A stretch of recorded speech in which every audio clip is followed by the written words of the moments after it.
La fusion de l'ego à une conscience double. Voilà le titre d'une capsule thématique qui avait été faite par Marc Delassalle, auteur et conférencier québécois, visant à faire la diffusion de la conscience supramentale.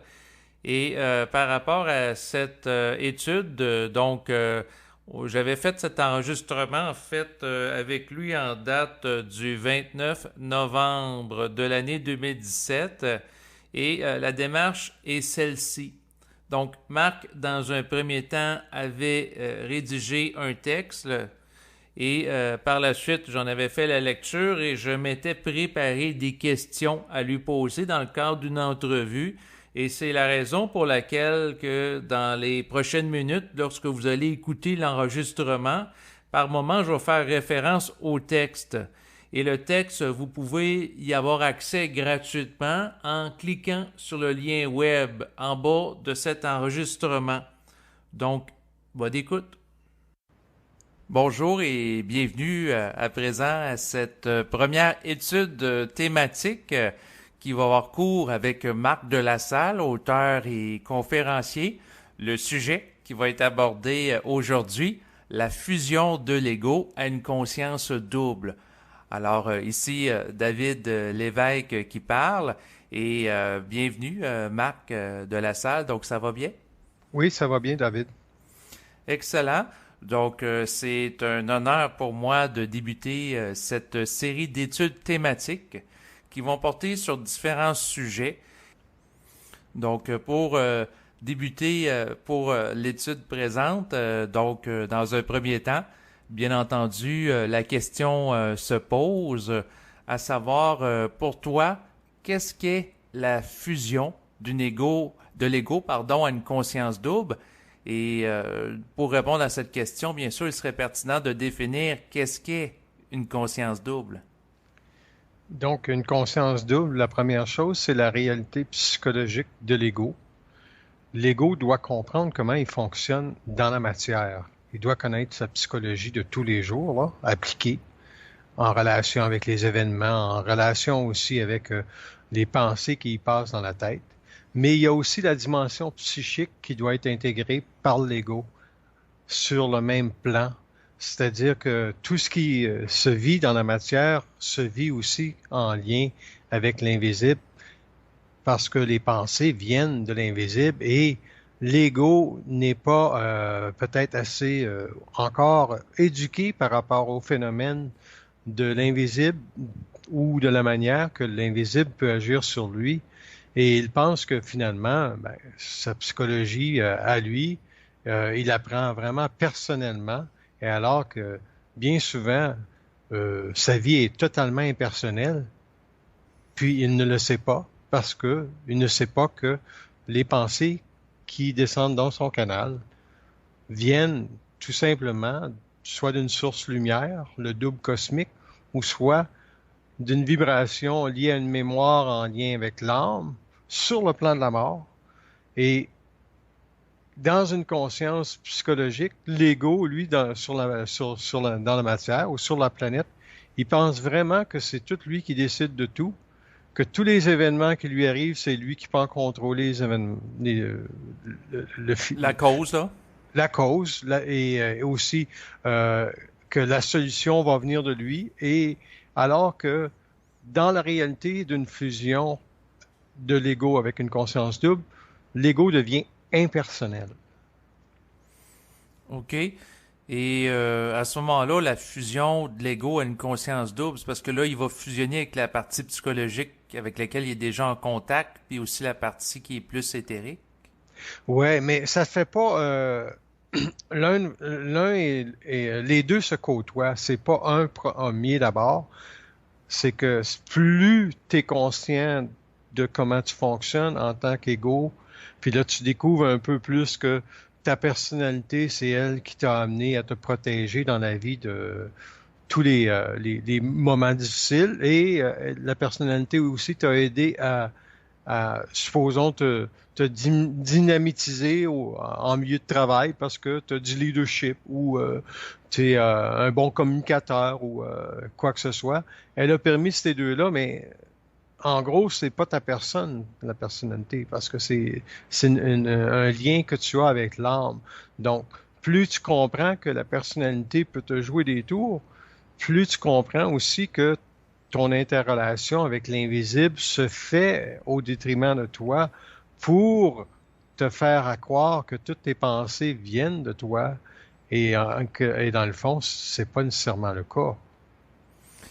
Et à ce moment-là, on parle de des informations là, qui proviendraient du plan de la mort qui vise à nous faire croire que c'est nous qui pensons. Là. Ça reviendrait à ça?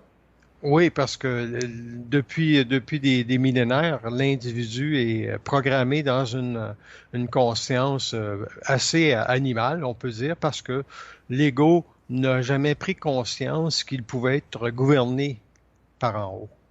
Il a toujours pensé que c'est lui qui menait sa vie. Et en croyant vraiment qu'il menait sa vie, il a pris plein de décisions qui l'ont éloigné que de plus en plus d'une compréhension plus grande de sa psyché, de sa dimension psychique. Donc, la rationalité a joué un grand rôle dans ça parce que l'individu, il n'était pas capable de supporter le fait que peut-être qu'il pouvait être gouverné d'en haut. Donc, plus tu demandes à un scientifique si l'Église existe pour une raison d'équilibre au niveau de la psyché d'une personne, plus la personne qui est scientifique va dire c'est une bonne chose que la science est apparue pour justement déspiritualiser la réalité qu'une personne doit croire en Dieu. Mais tu vois, il n'y a quand même pas de mariage entre les deux qui s'est fait avec les années. Autant la science a ses bons côtés, autant la religion avait ses bons côtés pour permettre à l'ego de se développer en lien avec l'invisible, mais en pensant que c'était un Dieu qui était au-dessus de lui, qui prenait soin de lui. Ça l'a infantilisé. Et la science, de son côté, elle pense que tout est mécanique et tout peut s'expliquer à partir de la matière. Fait qu'on a un grand problème. Oui, et c'est peut-être en lien avec cela que la physique quantique est apparue à l'époque présente, qui va nous amener dans une vision de la science qui est au-delà de la science mécaniste. Ouais, c'est cela. Heureusement que la physique quantique va amener cette dimension-là, parce que en gros, la physique quantique, c'est beaucoup en lien avec le fait que les lois de l'atome ne sont pas sous la gouverne des lois de la matière comme les scientifiques le pensaient. C'est beaucoup plus des interventions psychiques et d'énergie de lumière dans le cosmos qui interfèrent sur la dimension atomique d'une réalité. Donc, autrement dit, la dimension atomique serait régie par des plans plus subtils comme le plan éthérique. Oui, ben c'est justement ça. Et ça, on n'a pas encore compris ça. Et les lois au niveau de l'atome puis de la matière ne sont pas encore dévoilées complètement à l'homme. Hein. Je crois pas que toi, tu peux te matérialiser puis te dématérialiser à volonté dans ton salon. Hein. Oui, et toi non plus. Ouais, c'est cela. Donc, le fait que ça, c'est pas encore arrivé, est-ce que l'homme ou l'individu peut travailler sur les lois d'énergie? Et oui, il y en a qui le font parce qu'on regarde tous ceux qui pratiquent des médecines douces, entre autres, je sais pas moi, si tu vas voir l'acupuncture, tu vas voir d'autres personnes qui travaillent en ostéopathie, ils utilisent les lois d'énergie. Oui, exactement. Par contre, ils n'en maîtrisent pas nécessairement la compréhension fondamentale. Non. Puis c'est là que avoir, supposons, si on revient à une conscience double en fusion, si on applique ça à une personne qui est balancée là, dans sa tête, là, elle va, elle va toujours chercher la nuance dans une réalité au lieu de se polariser d'un côté comme de l'autre. Oui. Et par rapport à la conscience double, j'étais curieux de savoir, parce que par rapport à cette étude thématique, tu mentionnes que l'ego doit en venir à se reconstruire. Et je pense que ça peut être intéressant d'aborder cette idée de reconstruction de l'ego. Ouais. Donc, en premier, moi, je pense vraiment, David, que une personne qui connaît pas son passé ne peut pas se reconstruire. Si on demande à une personne le passé de ta vie, il est devant, derrière, ou il est simplement un phénomène historique dont tu peux en rire aujourd'hui. Si tu poses ça comme question à des personnes, ils vont te donner une mesure de où est-ce que leur ego est rendu automatiquement. Est-ce que tu vois ça de la même façon? S'ils ils répondent avec sincérité et transparence, parce que des gens vont dire ah mon passé il est réglé, mais en réalité il y a beaucoup de choses qui sont refoulées puis les gens font du déni. Ouais, ça c'est un très bon point que tu amènes. Mais dans une conscience double, la personne doit nécessairement répondre aux lois de transparence, hein? Tu es d'accord? Oui. Puis elle est obligée de se poser la question, euh, est-ce que mon passé interfère encore dans ma façon de voir la vie aujourd'hui? Par exemple, est-ce que j'ai des comportements en lien avec l'argent qui sont peut-être liés à mes parents qui avaient peur d'en manquer, puis moi j'agis d'une certaine manière. Tu sais, il y a des gens qui vont acheter, je sais pas moi, quand c'est en spécial, 5-6 boîtes de quelque chose, parce que le parent faisait ça, puis ils se sont jamais posé la question pourquoi que le parent faisait ça, puis pourquoi que les autres le font. Donc, ça, c'est une manière de l'ego d'agir avec la vie qui est pas nécessairement intelligent, parce que l'intelligence, c'est tout simplement de dire, bon, ben, si j'ai le goût d'en acheter deux, j'en achète deux, parce que, mais la loi qui s'applique dans ce cas-là, c'est la fluidité et non de penser que l'ego peut faire un bon coup. Tu sais, l'ego, il Oui. pense toujours qu'il peut faire un bon coup. L'ego est toujours dans cette dynamique-là, dans ce casse-tête-là de penser qu'il fait des bons coups, alors que je l'ai dit au début de l'entrevue, tout est géré par en haut au niveau de la pensée.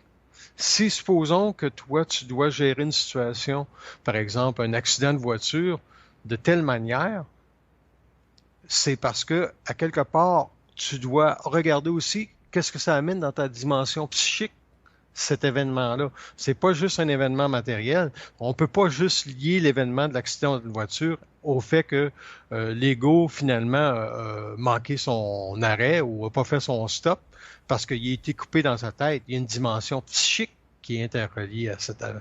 Et c'est là que l'ego doit, comme je dis, se réinventer et retrouver dans sa lecture de la vie la neutralité qu'il a besoin pour aller chercher des réponses qui sont les plus ouvertes sur son devenir et non pas qui le ramènent à constituer ou valider un passé sur lequel il s'assoit depuis des millénaires. Celui de l'âme, entre autres, c'est un passé sur lequel l'ego s'assoit depuis des millénaires. Il n'y a pas personne qui dit ah ben quand je vais mourir, je veux pas aller au ciel. Tout le monde dit quand je vais mourir, j'espère que je vais aller au ciel. Hein, en général. Oui. Sauf peut-être nous autres. Puis j'ai un de mes amis qui a fait un enregistrement où il disait qu'il veut pas aller au ciel, il veut pas aller en enfer, il veut être libre de ces Ouais, formes-là. Donc, c'est ça. Donc, il va aller dans l'éther. oui. Puis l'éther, c'est quoi? Ben, c'est tout simplement être dans les lois de la vie, même si il va sur les hauts plans de la mort, il perd pas sa conscience double s'il établit que quand il meurt, il est dans l'éther. Ce que je veux dire, dans le fond, c'est que le conditionnement de l'ego, Oui. sa capacité de penser qu'il s'est libéré de son passé, comme tu as dit, va toujours être augmenté, hein? Ben, tout dépendant de la personne, là, c'est sûr, c'est du cas Ouais. par cas, là. C'est. Ouais. Ouais, c'est du cas par cas. Mais en général, la personne va toujours se surestimer ou se sous-estimer. Elle a vraiment des fois jamais l'heure juste sur sa réalité parce que c'est qui va lui donner une réponse sur cette réalité-là? Sa dimension psychique. C'est son double. Ça questionne son double. Le passé est-il devant, derrière, ou c'est simplement un phénomène historique de ma conscience où j'en ris à tous les jours? Parce que tu comprends finalement que tout ce que tu vis, c'est une comédie. C'est pas une tragédie. C'est une forme de comédie. C'est pas toujours drôle, mais ça devient pas non plus, parce que c'est pas drôle, une tragédie. Mais, Est-ce que euh, tu... mais Marc, tu avais déjà dit dans le passé que de la vie, c'est de la merde. Oui, C'est pas puis très comique. ça va toujours l'être dans la mesure que l'ego se réinvente. Mais quand que l'ego d'une conscience double, la vie est plus de la merde parce que c'est lui qui l'a fait, la vie. il est plus en état de survie par rapport à la vie, donc il est plus conditionné à aucune mémoire qui l'amène à donner une valeur à la vie autre celle que la seule valeur qui compte pour lui, c'est avoir la paix dans sa tête, être bien dans sa peau. Ça se résume au restant de sa vie. Il peut mourir comme ça. Puis il donne, donc, la vie ne devient plus, il a transcendé le phénomène de la vie en tant que oui, je dois vivre à plein ma vie parce que je veux pas manquer de rien. L'ego qui est le moindrement conscient que c'est réinventé, il fonctionne pas du tout comme ça. Parce que il n'y a pas d'espace-temps dans sa tête où il peut se réfléchir. Et c'est là le principe important que les gens peuvent comprendre qu'une personne qui donne une valeur à son passé est automatiquement dans la réflexion. La seule valeur qu'une personne peut donner à son passé, une personne qui est dans le processus de conscience, ce serait laquelle selon toi? Ben, le passé, c'est une bonne question, ça. Ben, c'est pour ça que je te la pose. Oui, Moi, j'ai une idée de réponse, OK. mais vu qu'on partage Ben oui, une dynamique ensemble depuis... plusieurs années. Oui, il faut bien Oui, que je oui, participe un peu. Donc, pour te répondre, la valeur, ben, c'est ça, il faut qu'il soit libre de la valeur du passé. Mais ouais. moi, ce que je vois, c'est que le passé, c'est des programmations qui visent à nous construire, puis qu'on subit, puis qu'éventuellement, on se redéfinit par rapport à ça. Ouais, c'est ça. En gros, c'est la valeur que tu donnes au passé, pour moi, ce serait la suivante. Vas-y. S'il ne te libère pas, il ne vaut absolument rien. Donc, autrement dit, si t'es pas capable de transcender le passé, ça, c'est de la merde. Si tu retournes à une mémoire passée, puis si tu n'es pas libéré d'elle un jour, tu es automatiquement assujetti à un mensonge, à une forme quelconque. Donc, une personne, par exemple, que son père meurt, puis elle est rendue à 60 ans, ne vivra pas l'expérience de la mort de la même façon qu'une personne que son père meurt à 30 ans. Mais peut-être aussi que la personne à 60 ans ne pouvait pas supporter le fait qu'elle perde son père si jeune. Donc, en le perdant lorsqu'elle a 20 ans, ça lui crée un choc de vie qu'elle est obligée de regarder. Sinon, elle va peut-être traîner ça toute sa vie jusqu'à temps que elle comprenne que finalement, elle doit s'en libérer. Donc, le plus rapidement que tu te libères de ce que tu as vécu dans le passé, le plus libre que tu vas être dans ta tête pour savoir qui tu es. Parce que, veux pas, les mémoires que l'on vit en lien avec le passé nous définissent dans notre quotidien. Oui, exactement. Donc, à ce moment-là, on subit une programmation évolutive. On n'est pas capable de se ressaisir puis de dire tout simplement que la, la condition là, évolutive du passé, c'est celle de le transcender. Et si tu transcendes pas ton passé, tu es obligé de regarder qu'est-ce qui te retient dans ta réalité psychologique à une manière de penser quelconque. Parce que une émotion, quand tu vis une émotion par rapport à un événement, cette émotion-là est cristallisée au niveau de la mémoire. Elle est déjà dans l'âme, puis elle va rester prisonnière. Tu sais, quand on dit les gens ont enfoui le passé, ou c'est dans leur subconscient ou dans leur inconscient, Mhm. c'est qu'à quelque part, ils n'ont pas été capables de se libérer de la mémoire, de l'empreinte du choc émotif qu'ils ont vécu. Par exemple, si tu perds ton père à 15 ans, puis tu es rendu à 28 ans, il y a une émotion, la perte d'un père signifiait quelque chose à ce temps-là qui a été transposé dans ta vie de tous les jours, même si tu es rendu à 38 ans, tu vas le vivre encore jusqu'à temps que tu te libères de cette perte-là. La perte, ça peut être n'importe quoi, tu sais, ça peut être j'ai pas eu le temps d'avoir une relation avec lui, je le connais pas. Tu sais, les gens vont traîner n'importe quelle réalité psychologique sans comprendre que la dimension psychique doit un jour embarquer sur cette réalité psychologique-là pour tout simplement dire c'est pas important. L'important, c'est que toi, tu dises ouvertement qu'est-ce qui te fait souffrir dans cette mémoire-là du passé. Une fois que tu libères la souffrance qui en est relié, tu n'en souffres plus, puis tu élèves la vibration de ton mental et tu te libères finalement de peut-être quelque chose de très gros. Tu sais, moi, je peux prendre un abus sexuel, ça peut être dans la même situation. La personne peut tout simplement dire, ouais, mais pourquoi j'ai été abusé sexuellement par mon père quand j'étais jeune, puis je vais l'haïr le restant de ma vie. Ouais, ça va te donner quoi? Mais je comprends que la charge émotive de l'abus et le viol qu'elle a subi au niveau de sa psyché est très grand. Mais psychologiquement, t'en sors-tu de ça, David? Non, c'est ça, c'est que la personne tourne en rond, puis elle va C'est ça. dilapider Fait ses que énergies vitales pour, dans le fond, être en état de réactivité perpétuelle liée à quelque chose du passé. Donc, la dimension psychique là, est nécessaire si elle veut rentrer dans une conscience de fusion double, tu sais, d'une conscience double, parce que la réalité ou la dimension psychique va lui expliquer sa réalité psychologique. Donc, la réalité psychologique de la personne va être, tu vis de la colère ou tu vis de la honte. Puis là, tu dis, le double, la réalité psychique va dire, la honte que tu vis par rapport à toi, il faut qu'un jour, elle devienne impersonnelle. Là, la personne va dire, qu'est-ce qu'il veut dire, le sacrament impersonnel? Tu sais-tu, toi, qu'est-ce que je veux dire quand on dit impersonnel? Non réfléchi. Non réfléchi. Va plus loin. OK, donc quelque chose qui est plus vécu avec une forme de subjectivité, coloration astrale. Faut que tu dois savoir que ça t'appartient pas. C'est une expérience qui appartient au monde de l'âme, qui devait être vécue par l'âme parce que tu as des liens karmiques, veux pas, avec le père qui t'a abusé. En général, si tu es pour être conscient dans une vie de tel sévice, c'est pour faire cesser le lien karmique. Est-ce que tu serais d'accord avec cela? Oui.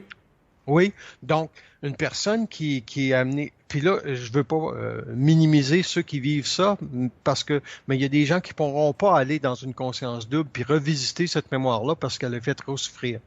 Mais la personne qui peut l'écouter, le discours sur le viol qu'elle a subi en lien avec une mémoire karmique d'un père qui devait l'abuser parce que lui-même a peut-être été abusé dans une autre vie ou c'était l'inverse, c'est elle qui l'a abusé. Ça ici, ce bout-là, c'est vraiment pas important parce que ça, c'est rien qu'à la personne de décortiquer pour elle-même. C'est pas une nécessité, ce que je dis là. Le but, c'est de mettre le point sur l'émotion vécue, la honte, la culpabilité, la détresse, puis de le réactiver dans une forme de conscience double dans laquelle la réalité psychologique de l'ego, d'avoir vécu le viol, se libère en comprenant la dimension psychique de l'expérience. La compréhension de la dimension psychique, est-ce que ça revient à comprendre pourquoi, sur le plan évolutif, que la personne a vécu cet événement-là? Oui, ben oui, ben oui. C'est un très bon point, ça, parce qu'en général, c'est là que toute personne doit aller.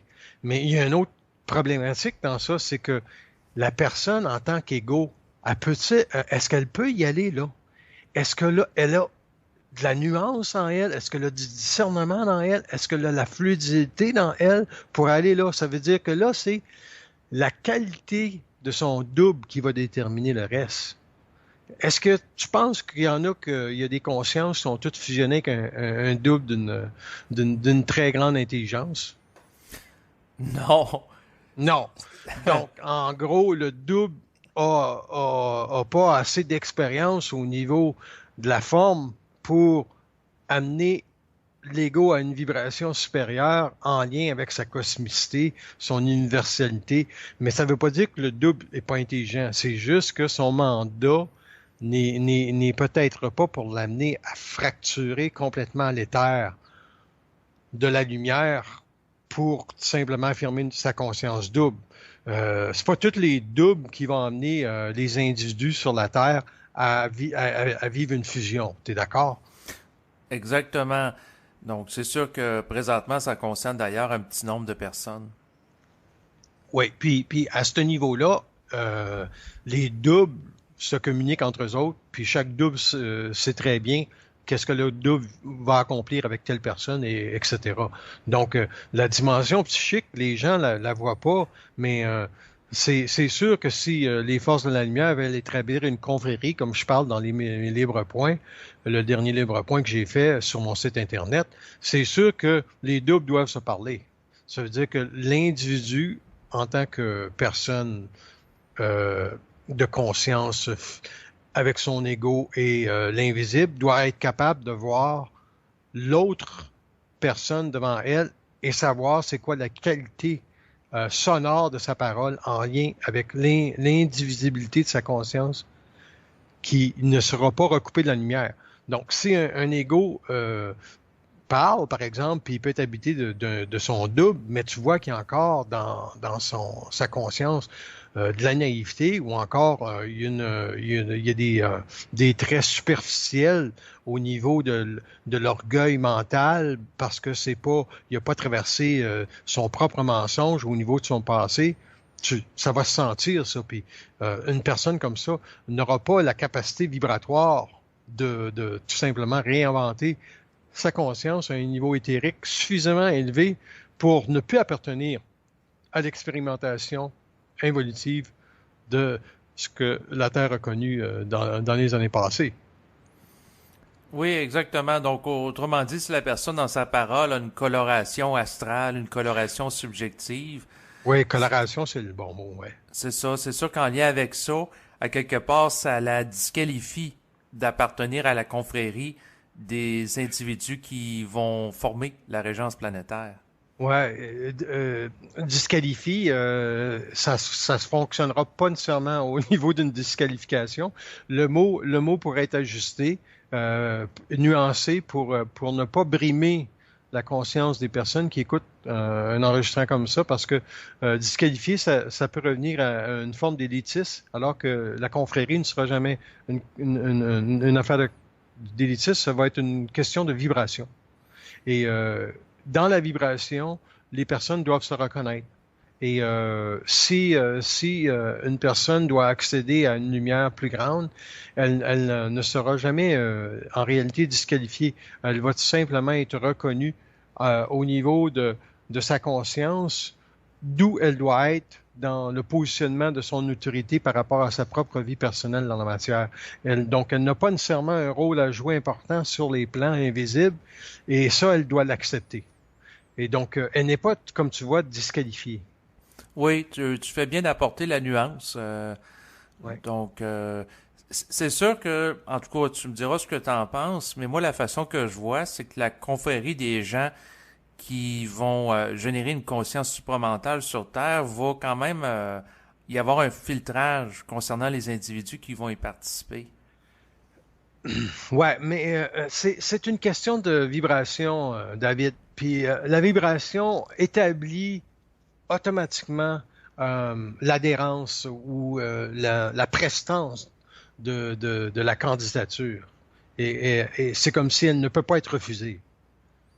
Oui, oui, Elle je est... comprends que c'est vibratoire, puis tu fais bien de Ouais. mettre l'accent là-dessus, parce qu'après tout, ça ne demandera pas de passer un test de quotient intellectuel, Non, non, ni non, de remporter non, des non, concours aux Olympiques, là, international, pour la levée non. du poids ou autre, là. C'est plus vibratoire, là. Ouais, c'est ça. C'est la capacité de l'ego à ne pas se réfléchir dans sa parole, puis l'attestation vibratoire de la parole dans la réflexion est très, très grande. Moi, une personne qui se réfléchit dans sa parole, je le capte tout de suite au niveau de ma sensibilité.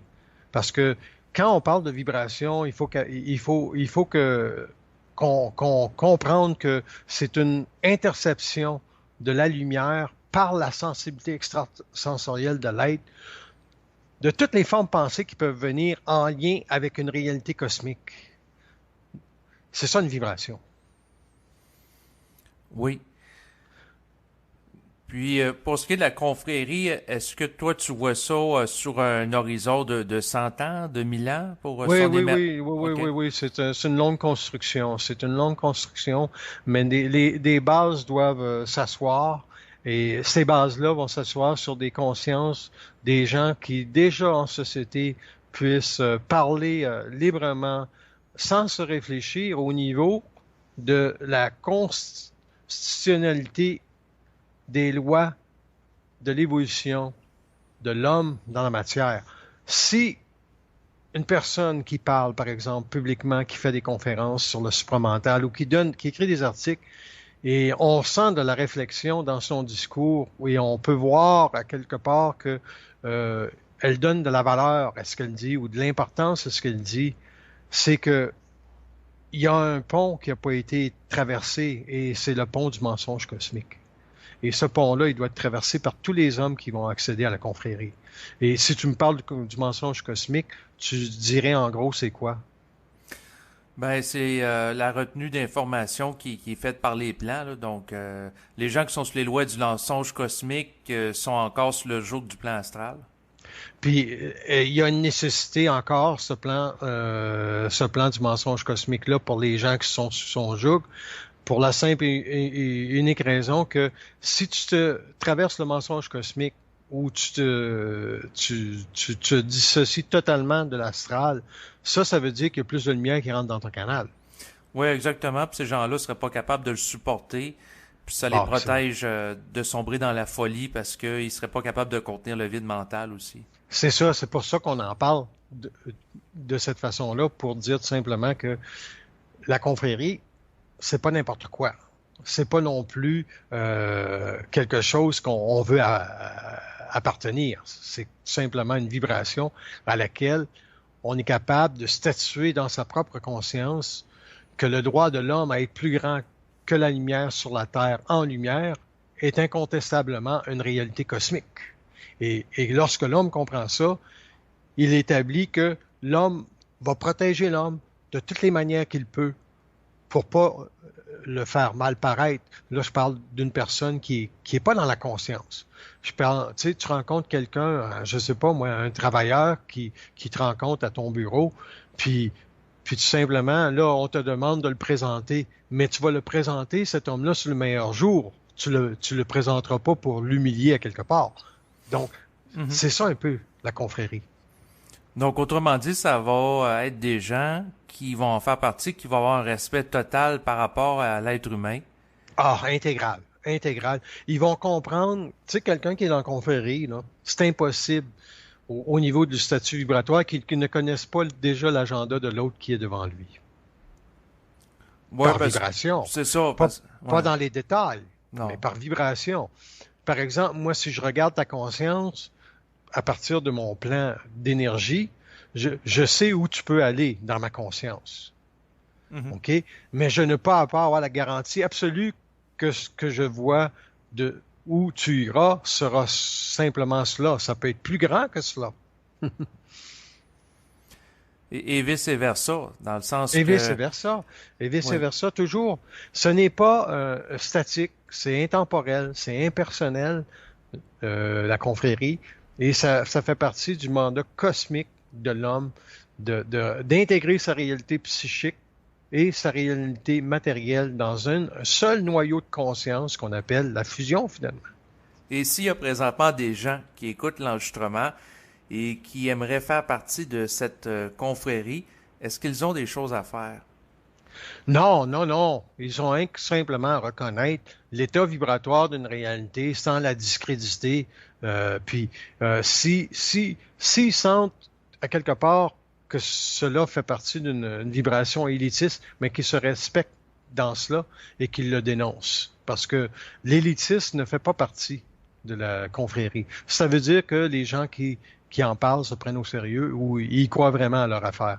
Moi, j'en parle d'une façon impersonnelle, même si c'est pas le sujet qu'on avait abordé au départ, mais juste pour glisser une parenthèse sur la dimension euh, planétaire, que l'homme, c'est pas un petit cul dans la matière, là, comme bien du monde le pense. C'est plus grand que cela. Mais il faut qu'il triomphe de son passé pour en arriver vraiment à connaître c'est quoi ses origines. Ses origines, là, on parle de ses origines cosmiques et ses origines animales en lien avec le monde de l'âme. Moi, si une personne me dit, Marc, est-ce que celui qui a tué une personne sur la rue puis qui se ramasse en prison, est-ce qu'il est automatiquement coupable? Ben, ça dépend des circonstances évolutives dans lesquelles les forces de la lumière l'ont placé. Bon, il manque son arrêt, puis il frappe la personne, puis il la tue. Donc, on sait très bien qu'au niveau de la justice, il va être homicide involontaire. Mais dans notre tête, à nous autres, on sait même que à un certain point que peut-être cette personne-là ne doit même pas en faire de prison. Parce que ça va tout brimer sa sensibilité à cause qu'elle a eu un manque d'inattention. Tu sais, tu te rappelles la femme sur la route, je pense, 30, qui avait débarqué de son auto pour des canards. Elle voulait faire traverser des canards sur l'autoroute. Oui, je me Puis, rappelle de ça. Puis finalement, il y avait des gens qui étaient morts à cause qu'elle a protégé les animaux. Puis, il y a 2 motocyclistes qui sont morts dans l'accident, qui sont arrivés par après, parce qu'elle était sur l'autoroute et elle voulait sauver la vie des canards.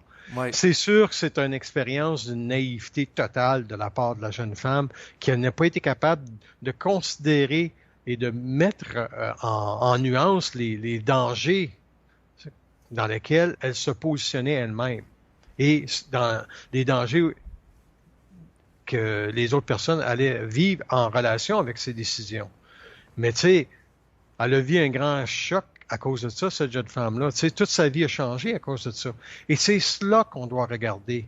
Au lieu de tirer la pierre et de dire que cette personne-là est stupide, non. Elle a eu une expérience là, incroyable, orchestrée à tous les niveaux pour la faire souffrir dans sa conscience. Est-ce qu'elle avait un karma, un prêt à payer avec la famille en lien avec peut-être quand elle va finir son séjour en prison, elle doit aller demander pardon à la femme ou que son enfant est mort ou quoi, ou son mari est mort. Est-ce que ça doit être ça parce qu'elle a un karma à régler, puis l'âme, faut qu'il se libère de cela? Et ça peut être la réponse à sa vie dans toute une vie. Et imagine, David, et nous autres, je sais qu'on parle de conscience supramentale, on est loin de ça, mais d'un autre côté, si on ne comprend pas cette expérience-là, nous autres, en tant que supposément allumés, initiés de la conscience supramentale, on n'est pas plus intelligent que la jeune femme.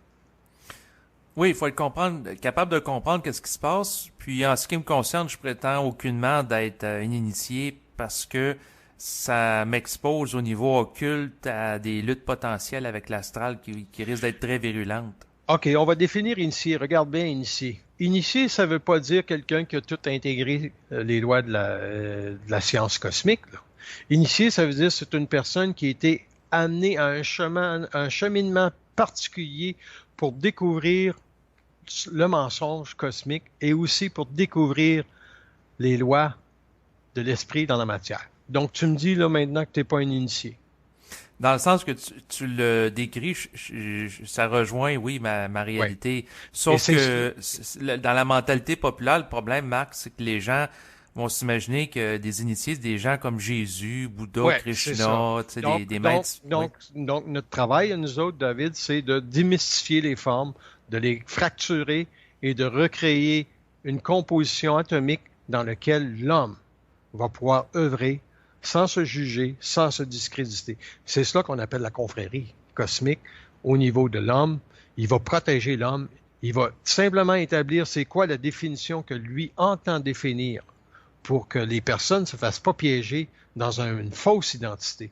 Toi, en reniant que tu es pas supposément une personne qui est apte à dénoncer le mensonge cosmique, tu peux inversement, dans ta conscience, te diminuer par rapport à l'astral aussi. Il ne faut pas oublier ça. Quand on se diminue par rapport à l'astral peut tout simplement dire « Ah, c'est bon parce que lui, on sait très bien, on peut tout à fait utiliser la supériorité puis le faire réfléchir dans ça. Puis inversement, il va oublier dans le fond qu'il doit aussi définir son identité intégralement pour que les petites passe-passe de supériorité qu'on y envoie dans la pensée réfléchie arrêtent. Tu sais, un initié, une personne qui ne sait pas qui elle est jouable sur les deux côtés. Oui, tu soulèves un enjeu subtil très intéressant à aborder dans le sens qu'il ne faut pas se sous-évaluer ni se surévaluer. C'est ça. Il faut trouver la vibration atomique de où on est rendu présentement dans la matière en lien avec la compréhension de sa psychologie. Ça revient à ce que j'ai dit tantôt. Le passé il est devant, derrière, il est réglé ou c'est simplement un discours historique sur lequel on rit. Moi, personnellement, mon passé, je l'ai étudié à fond. parce que j'ai été obligé, j'ai été confronté à des chocs de vie très grands. Tu sais, je parlais de la mortalité tantôt, mais j'ai vécu ça très jeune, moi, le cancer avec mes parents, juste pour situer les gens. Donc, en gros, mes parents, quand ils sont disparus les deux, le premier, c'était un choc émotif, ça m'a bouleversé pour m'amener à comprendre que dans le deuxième, je devais faire la paix avec le phénomène de la mort. Puis quand c'est arrivé, ben j'ai dit finalement je suis libre, j'aurais pas besoin de souscrire encore à ces émotions inutiles là, de perdre quelqu'un puis de pleurer. Tu sais, c'est complètement aberrant. Ça me fait, c'est pas qu'une personne va me faire rire qu'une personne meurt. Comme j'écoutais un reportage sur Philippe Noiret, un grand acteur qui est décédé, mais en 2007, mais il est mort d'une façon où il a été capable d'apprivoiser sa mort. Et il y a bien des gens qui ne sont pas capables d'apprivoiser leur mort. Puis c'est un constat difficile pour les gens parce qu'ils arrivent à 50 ans, ils ne sont pas outillés pour comprendre c'est quoi le passage de la mort. Puis ça crée quoi? Une mémoire karmique sur le conscience en lien avec le fait que quand ils vont mourir, ils meurent tout croche et ils ne vont pas nécessairement se reposer sur le monde de la mort, sur le plan qu'ils sont supposés se reposer. Et c'est ce qui leur permet de siphonner indirectement la conscience des personnes qui sont accrochées au passé du fait qu'ils ont perdu leur père. Puis ça, c'est augmenté, intensifié. Puis mais en épais, là, on va dire une affaire. Moi, j'ai un frère, là, il a 58 ans, puis il s'ennuie encore de sa mère qui est morte à 14 ans. Tu sais. Ouais, donc autrement dit, à ce moment-là, ça nourrit l'astral. Ben oui. Ça fait que ça nourrit l'entité aussi. L'entité, la personne qui est morte, elle peut jamais se reposer. Non, c'est ça, parce qu'elle garde une liaison psychique avec des vivants, puis les vivants entretiennent la mémoire des morts, donc ils nourrissent le contact avec eux. Ben oui, la mort, il voit que son fils ou l'âme pleure sa disparition, puis elle dit, je vais me rapprocher pour le consoler, puis là, le fond, ça fait nuire à toute la patente. Et justement, tant qu'à parler de la mort, la question se pose, comment mourir en conscience pour pas justement ce que tu évoques se produise? Mourir en conscience? Oui. Ça veut dire tout simplement que tu as la capacité de regarder la mort avec neutralité, avec froideur. Que tu sois très avancé dans la conscience supramentale, c'est pas important. C'est ta capacité de le regarder avec froideur et neutralité qui est important. Ça veut dire quand tu meurs, tu dis je m'en vais où? Ils vont dire tu t'en vas sur tel plan, puis tu restes là. Puis si tu meurs en conscience éthérique, ça veut dire que tu t'en vas pas à l'horizontale, mais tu sors de ton corps, puis tu prends ton fil d'argent, puis tu t'en vas où tu veux dans les univers parallèles. Mais ça, c'est réservé vraiment, vraiment. Le Christ a vécu ça. Il y a des grands initiés qui vivent ça. Ce que nous autres, moi puis toi, on va être appelés à vivre ça, c'est pas important parce que là, c'est vrai qu'on créerait une forme, puis on se donnerait un air d'autorité et d'élitisme. Alors qu'on ne le sait pas. Les grandes possibilités sont qu'on va le savoir dans le passage du monde de la mort. Mais pour le savoir, on peut quand même contester le double s'il fait la retenue d'informations. En gros, si tu poses ta question à toi-même, puis on n'est pas obligé de la donner comme réponse pour l'enregistrement, mais tu as déjà ta réponse, hein? Oui. Bon, c'est la même chose pour moi.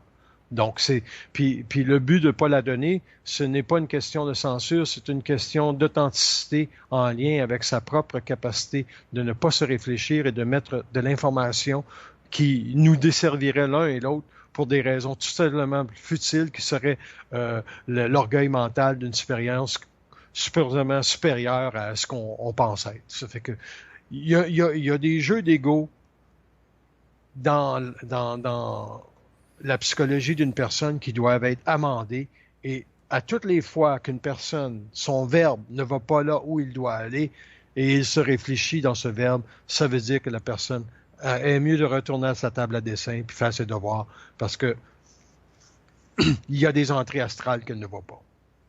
Et parlant d'astral, il y a un des sujets que tu abordes, c'est les traits caractériels de l'ego dans l'étude thématique. Puis je pense que ça peut être intéressant parce que sans doute les traits caractériels peuvent participer à la création d'entrées astrales.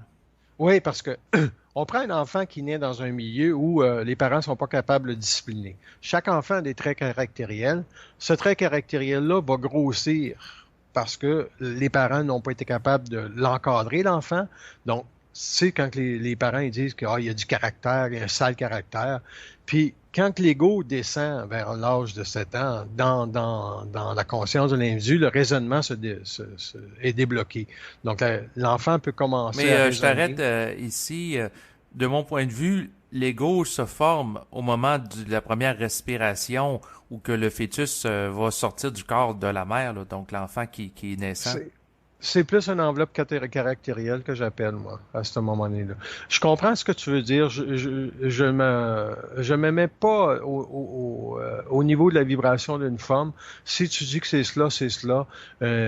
Par contre, le principe que j'amène, c'est le suivant, c'est que le trait caractériel est augmenté dans le fait que les parents n'ont pas encadré l'enfant au niveau du respect de son environnement. Donc, l'enfant, il crie, il obtient ce qu'il veut. L'ego, quand il a la raison, qui embarque avec lui vers 7 ans, donc l'ego se développe d'une manière de penser qui va renforcer ses traits caractériels. Et son trait caractériel, OK, peut devenir avec le temps un défaut de personnalité très, très fort à l'âge adulte. Et lui peut même avoir l'impression que non, c'est pas un défaut de personnalité, il va le transposer dans une forme qui va lui servir. Par exemple, on a dit de Daniel, non pas Daniel, mais l'ancien maire de Montréal, Denis Coderre. On a dit de Denis Coderre qu'il était, on lui disait qu'il était intransigeant. Lui, il disait non, j'ai du leadership. Mm-hmm. Donc, tu vois, et pourtant, c'est des gens qui lui disaient qu'il était intransigeant, puis qui écrasait des orteils, mais lui, il dit non, c'est du leadership. Ben, je pense que s'il aurait fait l'étude de son élection, puis il aurait très bien vu qu'au niveau de ce qu'il a dit, ce défaut de personnalité-là est devenu plus grand et c'est possiblement un des facteurs qui a fait qu'il a perdu la mairie de Montréal. Mais d'un autre côté, ce que je veux dire, c'est que le trait caractériel dans une personne qui est en processus de conscience, de développement de conscience, c'est lié indirectement à quelque chose qui doit la faire évoluer. C'est une entité qui nourrit ce trait caractériel-là dans elle. Par exemple, ça peut être une personne a tendance à se réfléchir, à être arrogant, à se donner des airs de supériorité. Puis elle, non, elle va te dire c'est de la confiance. Fais attention, parce qu'il y a peut-être une entité du monde de la mort qui se jumelle à toi pour faire orchestrer l'impression que tu es dans une puissance réelle alors que tu es dans de la manipulation. Puis, en gros, le double cosmique le sait très bien qu'il utilise l'identité du monde de la mort pour amplifier le trait caractériel sur la conscience de l'ego afin qu'un jour, il se démasque lui-même. Donc, moi, je rencontre énormément de gens qui sont dans la conscience, puis ils ont toutes, des fois, pas toujours, cette subtilité-là vibratoire qui traîne derrière eux autres au niveau de leurs paroles, au niveau de leur façon de dire les choses, puis on sent toujours ouais, il y a un petit quelque chose, je sais pas c'est quoi, mais il y a un petit quelque chose. Oui, ben en lien avec ça, le trait caractériel est lié à l'orgueil subjectif. Ouais, c'est ça. Ce qui est le mieux caché dans une conscience, OK, c'est ce qui l'empêche d'aller vers la liberté. Ce qui l'empêche le plus d'aller vers la liberté. Et quand on avance dans le phénomène de la conscience supramentale, les choses qui sont faciles à voir, on va les voir. Par exemple, j'ai-tu réglé mon passé? Ben là, tu sais, tu t'en vas, je sais pas moi, à un endroit, puis tu as des comportements qui sont complètement déplacés, puis tu regardes, tu dis, ouais, j'avais peur d'être humilié, fait que j'ai agi comme ça. Bon, fait que quelque part, tu vois très bien que le passé n'est pas réglé en lien avec telle situation d'humiliation que tu as peut-être vécu quand tu étais jeune.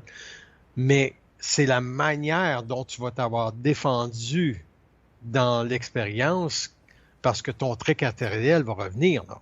C'est certain qu'il va revenir parce que c'est lui qui a permis de te défendre pendant toute ton enfance. C'est lui qui va permettre encore ou tenter de te sauver dans une autre humiliation que tu vas vivre à 50 ans ou à 27 ans, mais ça demeure encore un exercice ou un rayon de la noirceur sur ta conscience en lien avec ta conscience expérimentale et astrale.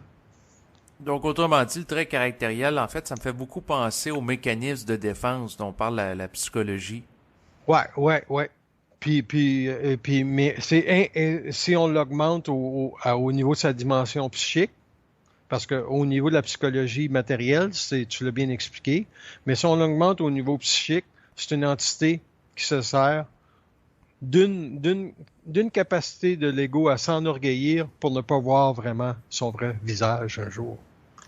Oui, et souvent, c'est un cercle vicieux parce que plus que la personne est inconsciente, plus qu'elle est influencée par des traits caractériels, puis Ouais. moins elle a la transparence de l'ego pour les voir. Fait que ça devient extrêmement difficile pour elle de mettre fin à l'influence des traits caractériels. Oui, parce qu'il y a des personnes qu'on peut leur donner plusieurs défauts, par exemple, puis alors qu'une conscience, dans la science du supramental, l'homme n'a pas de défauts. C'est sa personnalité qui a des défauts, puis il doit les mettre à jour. Puis, par exemple, on peut dire une personne, oh, elle est hautaine, puis mesquine. Donc, il y a peut-être deux entités qui tournent autour pour nourrir ces formes-là, puis elle n'est pas capable de les démasquer parce qu'elle pense que c'est elle. Donc, c'est ça un peu le lien que je veux faire quand on dit qu'une personne doit comprendre sa réalité psychologique. Elle doit comprendre que la manière dont elle agit, c'est aussi subtilement, OK, interrelié avec des entités sur le plan de la mort ou des mémoires de l'âme pour la faire penser de telle façon. Et donc, ça corrige, ça annule toute sa voyance parce que elle est déjà polarisée par une expérience pour voir la situation de telle façon.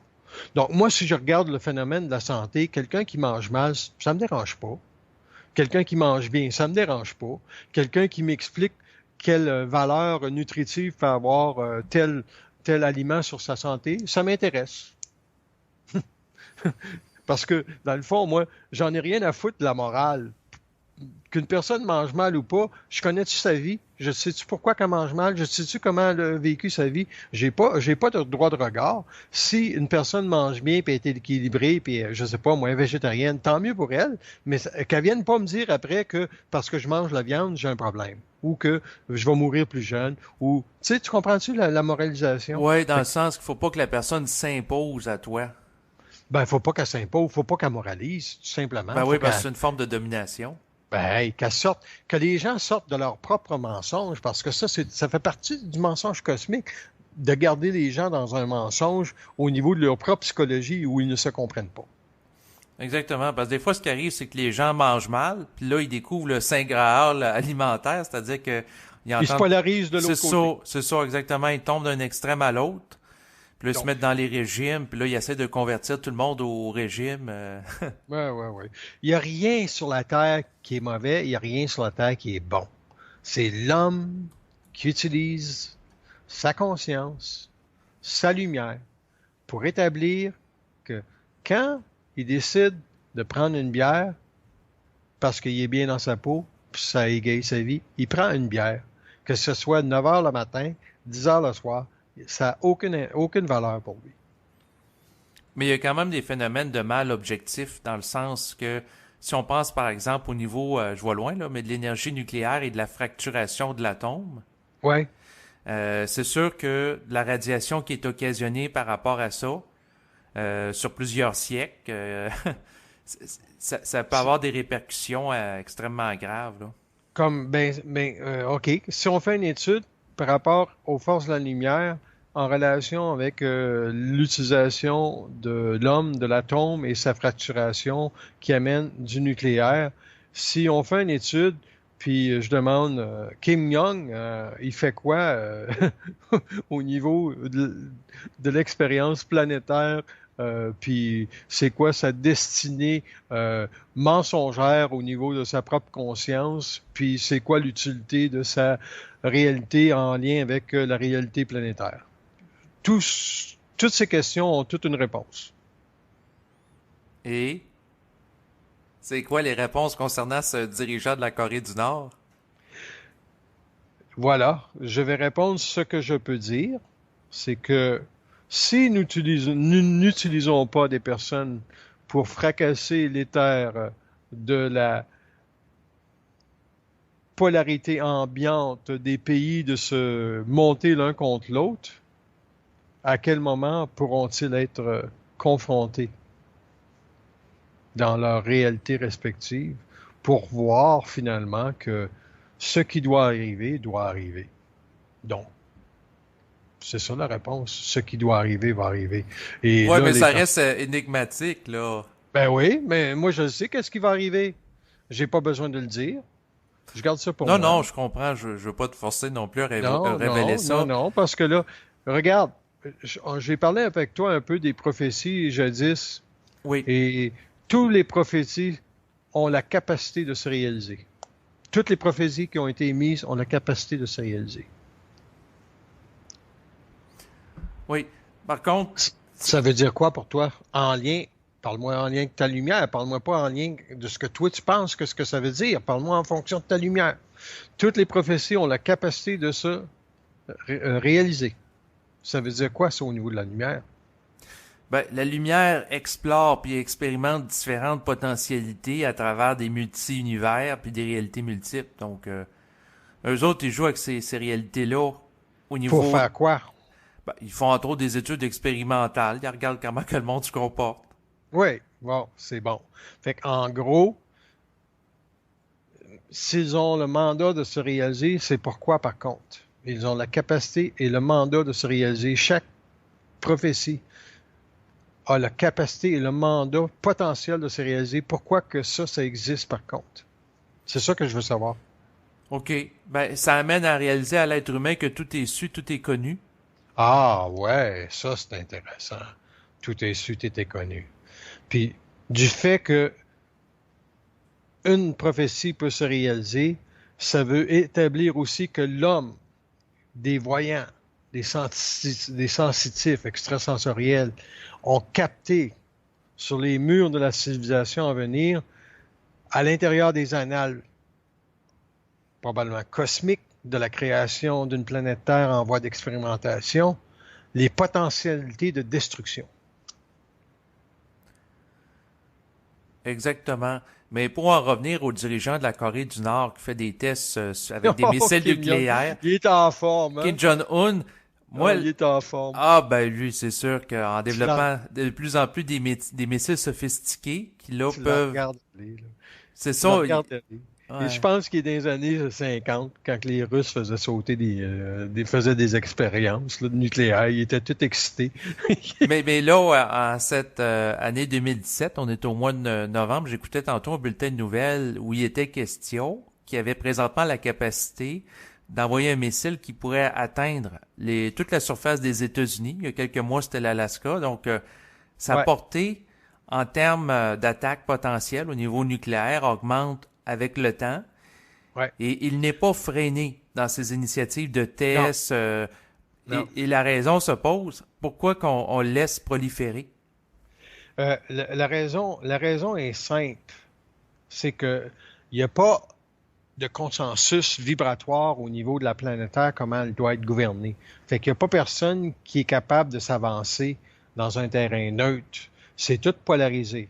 Mais si je regarde au niveau de la capacité de la lumière à faire cheminer du monde au niveau de la réalité psychologique et dimension psychique, cela est amplifié, ça l'augmente, cette capacité-là, parce que les gens qui ont peur de l'avenir, OK? Oui, Ce ne sont pas nécessairement les gens qui vont être capables de supporter l'avenir non plus.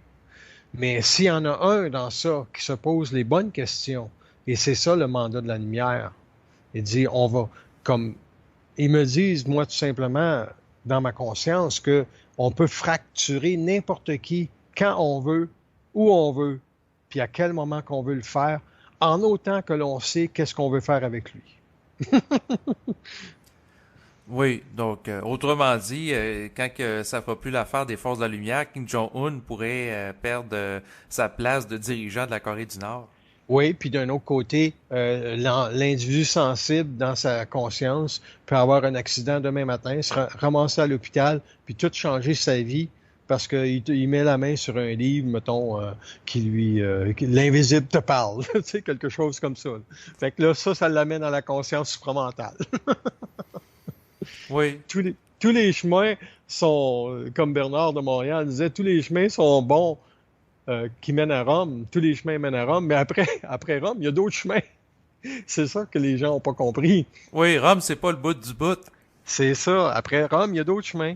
Puis quand tu comprends que si tu n'es pas capable d'avoir une réalité psychologique solide dans les années à venir, nuancée, pas polarisée, nuancée, capable de discernement sur ta vie personnelle, sur ton passé, et aussi une capacité psychique de comprendre c'est quoi la réalité d'une personne sur la Terre, ton avenir au niveau mental est assuré. Tu n'auras jamais de problème avec le futur et ce qui s'en vient parce que la présence que tu as à te comprendre, toi, en tant que personne dans la matière, pour vivre une vie en lien avec l'éventualité que la destruction de la Terre se fasse à un grand niveau, ne t'effleure même pas l'esprit. C'est pas toi qui vas aller t'acheter un bunker. Tu as remarqué que les bunkers se vendent énormément présentement?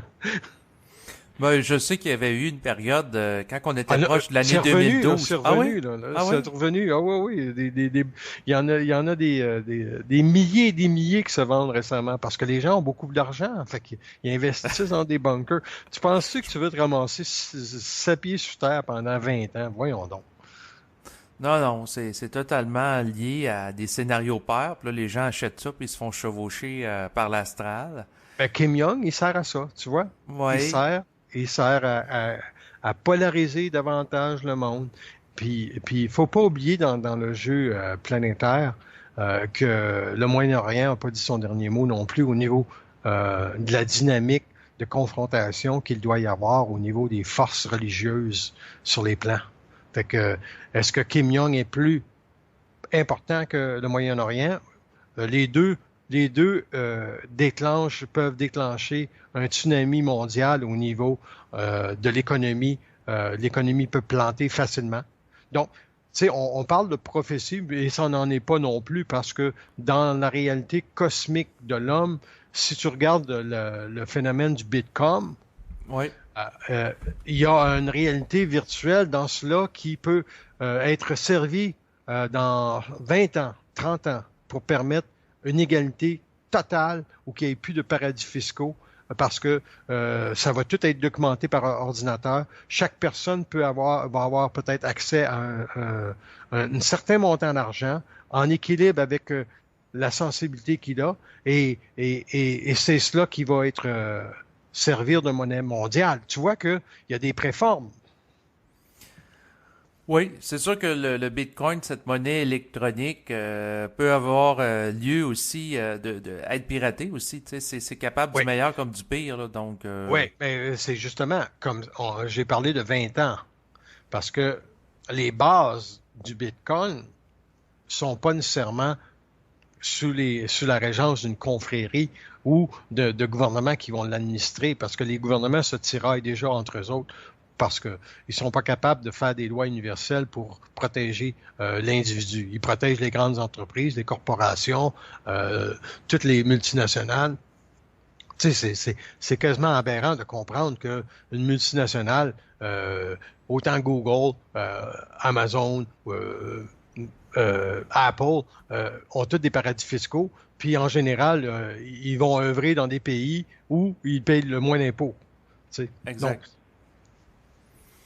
Mais ça, pour remettre de l'ordre, est-ce que la confrérie va interagir à l'international pour non, modifier? Non? non, non, ce ne sera pas le job de la confrérie. La job de la confrérie, ce n'est pas de gouvernementer la Terre. C'est d'actualiser dans les gouvernements des positionnements de conscience qui ne seront pas et qui ne pourront pas, ils vont être obligés d'accepter que c'est ça. Ils ne pourront pas refuser ce que la lumière va amener à travers les forces de la confrérie ou de la régence planétaire, parce que l'homme va dire, par exemple, supposons, toi, tu vas dire, entre moi et toi, mettons, on fait une expérience, on dit, un jour, le respect de la femme doit être intégral. Fait que, Oui. puis là, on dit ça à un gouvernement, le gouvernement, il faut qu'il fasse des lois pour protéger ça parce qu'il y a encore de la bêtise qui se fait. Il va être obligé de le faire.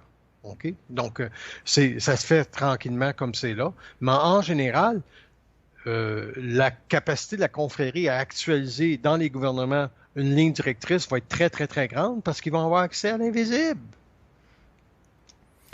Oui, exactement. Mais les responsables des gouvernements vont-ils avoir la capacité d'intégrer leurs conseils?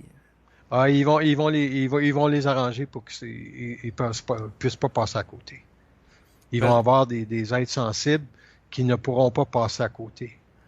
Tu sais, quand un jour, un extraterrestre va descendre sur la Terre, puis les gouvernements vont être obligés d'authentifier ça, là, ils vont être capables de parler comme faux au niveau mondial? Le phénomène extraterrestre? J'ai des sérieux doutes. Ouais, c'est ça. Fait que c'est peut-être les membres de la confrérie qui vont lui dire, écoute, là, c'est pas important, établis ceci avec le monde pour leur dire que le gouvernement s'en va vers telle direction. Puis mais avant que ça arrive, là, on parle de 50 ans probablement que ça va Se préciser, oui, oui. Ouais, c'est cela. Puis il reste énormément à accomplir au niveau de l'ego pour que lui soit prêt. Parce que un jeune homme de 35 ans, 40 ans ou une jeune femme de 35, 40 ans ne vivra pas les mêmes expériences que les gens de 60 ans. Aujourd'hui, les gens de 60 ans sont en sortie de vie en général et la conscience supramentale, c'est pas nécessairement pour eux autres. Je crois pas, moi, que je vais parler longtemps au niveau de la capacité des individus à se protéger de la vie, parce que c'est pas de se protéger de la vie qui compte, c'est de savoir comment elle fonctionne. Et les gens qui sont en fin de vie ont besoin de savoir comment ils doivent finir leur vie et ils doivent la finir debout en étant conscients que leur expérience est beaucoup plus que simplement la mort, une expérience d'âme. C'est beaucoup plus grand que cela. Mais il y a plein de générations qui s'en viennent. Puis quand tu regardes les générations qui s'en viennent, c'est eux autres qui m'intéressent pour la simple et unique raison qu'ils sont dans un monde informatisé d'une vitesse extrême où les computers changent aux 6 mois. Et ils n'ont pas la capacité d'avoir des relations sexuelles même ou intimes avec l'autre d'une manière correcte. Hey, à l'Université Laval, ils disaient que 50% des femmes avaient été abusées ou harcelées sexuellement. Ben ça a été biaisé parce que j'ai écouté une émission de radio dans les médias aujourd'hui justement là-dessus, sur ces statistiques-là. Parce que sur le site Internet où ils ont récupéré de l'information, c'était par rapport à des gens qui ont dévoilé ça sur le site Internet. Oui, c'est ça. OK. Mais si on va, David, au niveau de la compréhension du phénomène, explique-moi c'est quoi le phénomène qu'on voit. Ben présentement, si je le parle globalement, là, en plus de l'Université Laval, il y a un peu partout des cas on va appeler ça d'inconduite sexuelle en Occident, qui sont dénoncés, que ce soit des dénoncés. Oui. Et c'est quoi la ligne directrice qui va être derrière ça pour la société? C'est que c'est plus acceptable, c'est-à-dire qu'on va réformer l'astral à travers ça, dans le sens qu'on permettra plus les gens d'avoir ces agissements-là. Et qui va en bénéficier? Ça va être beaucoup la femme. Et voilà. Et quand on parle de conscience supramentale, on parle de dimension éthérique ou dimension psychique de l'ego qui est dans une conscience double, il a la voyance de ce qui s'en vient demain. Il ne reste jamais prisonnier de l'exception ou il ne reste jamais prisonnier de aucune forme. Par exemple, je sais très bien que s'il y a 50 femmes qui disent qu'ils ont été 50% des femmes qui ont subi le harcèlement sexuel, le chiffre n'est pas nécessairement important en autant que le principe soit compris. Et le principe, c'est le suivant, c'est que il y a un mouvement de changement qui se fait et c'est un grand mouvement. Charlie Rose, qui était à CNN, je pense, ou aux États-Unis, à PBS, a été obligé de démissionner. Puis aujourd'hui, il y en a un autre à NBC qui NBC, oui. faisait Good Morning America ou quelque chose comme ça, qui a été obligé de démissionner aussi pour inconduite sexuelle. Imagine ces gens-là, les titres qu'ils avaient, c'est des gens qui gagnent des millions par année, là. C'est pas des petits clowns, puis il va en avoir d'autres. Puis, en gros, le phénomène amène ceci, c'est que la conscience psychologique de la femme ou la réalité psychologique de la femme a franchi un autre niveau en société. T'es d'accord? Oui, Elle est capable maintenant de se tenir debout devant la société, lui dire ce qu'elle a vécu et le dénoncer et d'aller plus loin.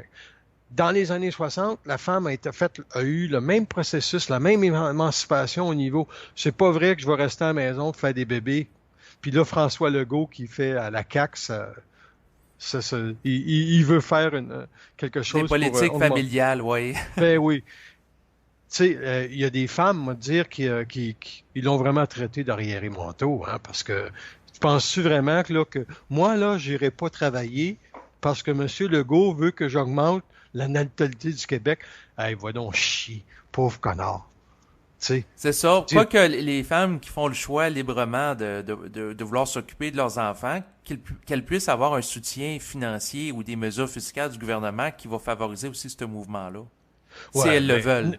ne jamais parler en relation avec avoir plus d'enfants. Faites des choses pour rendre la femme libre, mais Exact. ne lui suggérez pas des stupidités comme ça. Oui, exactement. Donc, autrement dit, je suis très d'accord avec toi parce que c'est une forme d'imposition. Un peu comme le Hey, clergé qui voulait que les femmes aient plein d'enfants là, dans les années ouais, ouais, 60 ouais. et moins, ouais. Ouais, ouais, il passait tous les 100 jours dans les maisons pour lui dire, ah, puis votre petit dernier, là, il est là depuis quand, là? Ben, imagine, tu sais, ma grand-mère, je pense qu'elle a eu 18 enfants en l'intérieur de 20 ans. Faut le faire. Oui, exactement. Donc, c'est sûr que par rapport à ça, on vit des changements de société importants.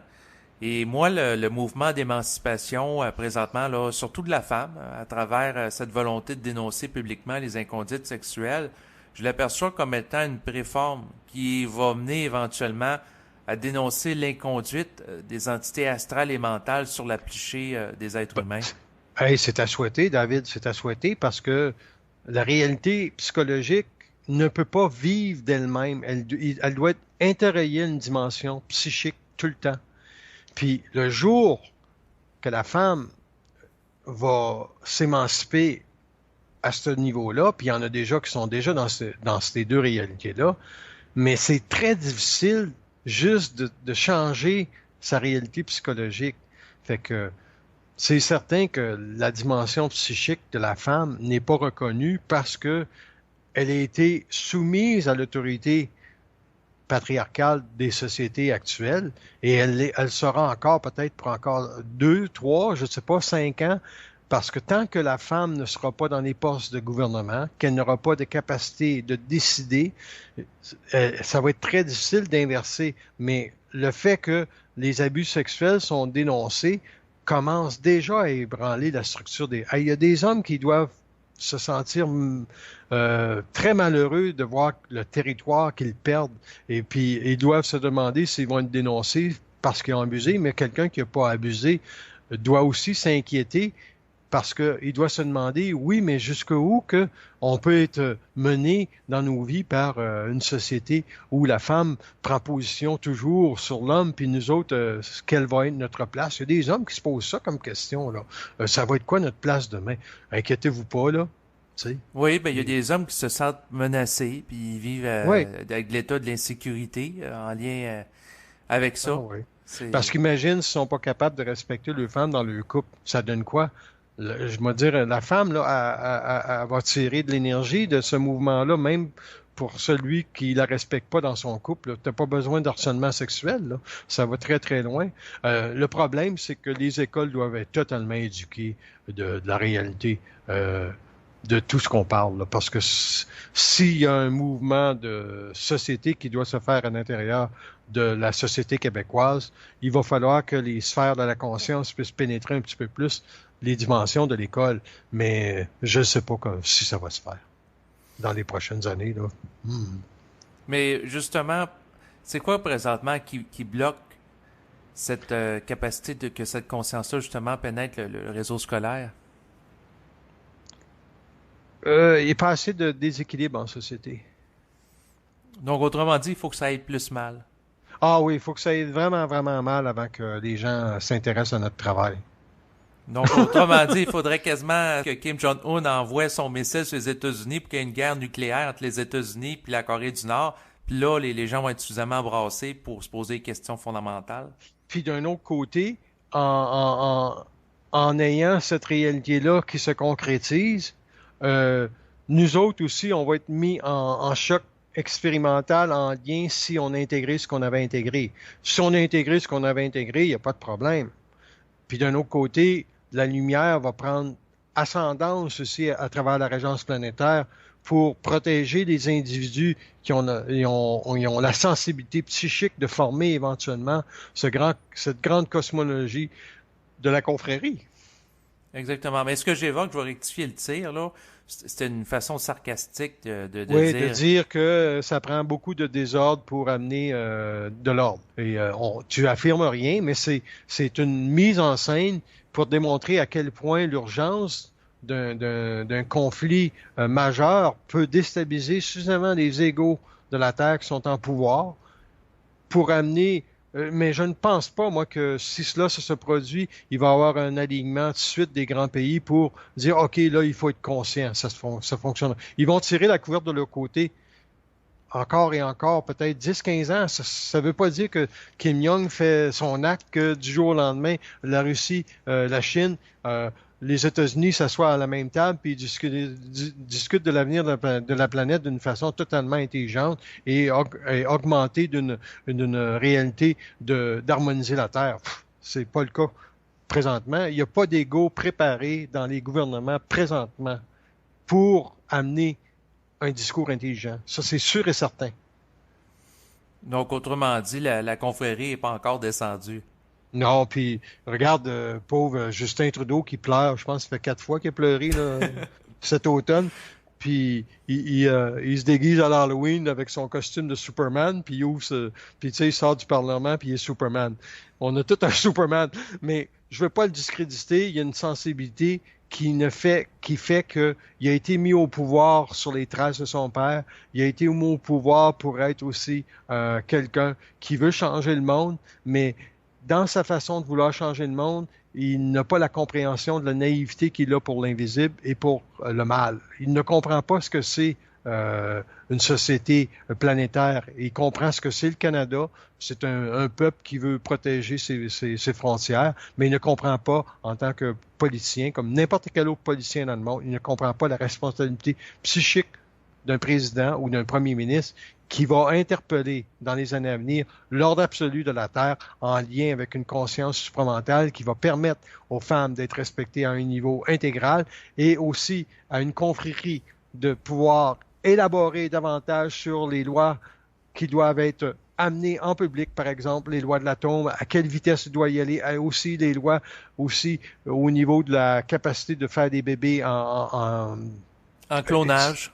C'est ça. Et tout ça, ça va être régencé par le simple fait que la dimension de la lumière dans une conscience ou dans des consciences va être capable d'expliquer aux hommes qu'est-ce que c'est tel phénomène, puis pourquoi que on ne doit pas briser telle loi avant de connaître telle réalité ou tel constat en lien avec une découverte qui pourrait amener telle tragédie parce que c'est pas assez expliqué.